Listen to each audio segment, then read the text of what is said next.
Hello दोस्तों, chapter 4 में अब हम लोग डिस्क्रिमिनेंट वाला फॉर्मूला देखेंगे जो कि आपके एग्जाम में कंपलसरी पूछा जाता है। तो डिस्क्रिमिनेंट का फॉर्मूला होता है बी स्क्वायर माइनस 4ac। तो यदि इसके कुछ रूल्स होते हैं कि यदि मैंने किसी क्वाड्रेटिक इक्वेशन में बी की वैल्यू और ए और सी की वैल्यू इस इक्वेशन में पुट कर दी और यदि हमारा आंसर जो है वो इस इक्वेशन को सॉल्व करने पर 0 से बड़ा आता है, यदि 0 से बड़ा आता है तो ये होगा आपका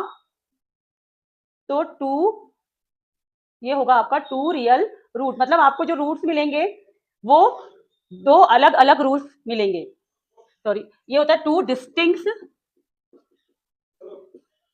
real root.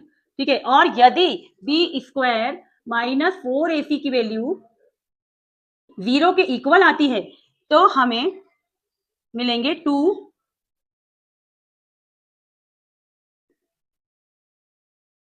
Equal real root. तो हमें मिलेंगे 2 इक्वल रियल रूट। मतलब x की जो दोनों वैल्यू होगी, यदि x की पहली वैल्यू 5 निकल रही तो दूसरी भी 5, यदि पहली 1/2 निकल रही तो दूसरी भी 1/2 निकलेगी, यदि बी स्क्वायर माइनस 4ac की वैल्यू 0 के इक्वल आई तो। और यदि बी स्क्वायर माइनस 4ac की वैल्यू 0 से छोटी या फिर माइनस में आती है तो हमारा आंसर होगा नो रियल रूट। तो ऐसी इक्वेशन दोस्तों सॉल्व भी नहीं होगी और उसके कोई रूट्स निकलेंगे ही नहीं। तो इस तरीके से ये होता है आपका डिस्टिंक्ट डिस्क्रिमिनेंट फॉर्मूले से। ये कुछ रूल्स होते हैं कि जैसे कि बी स्क्वायर माइनस 4ac की अगर हम सॉल्व करें और उसकी वैल्यू 0 से बड़ी निकली तो टू डिस्टिंक्ट रियल रूट निकलता है। मतलब कि दो अलग अलग वैल्यू निकलेगी x की या कोई भी वेरिएबल की।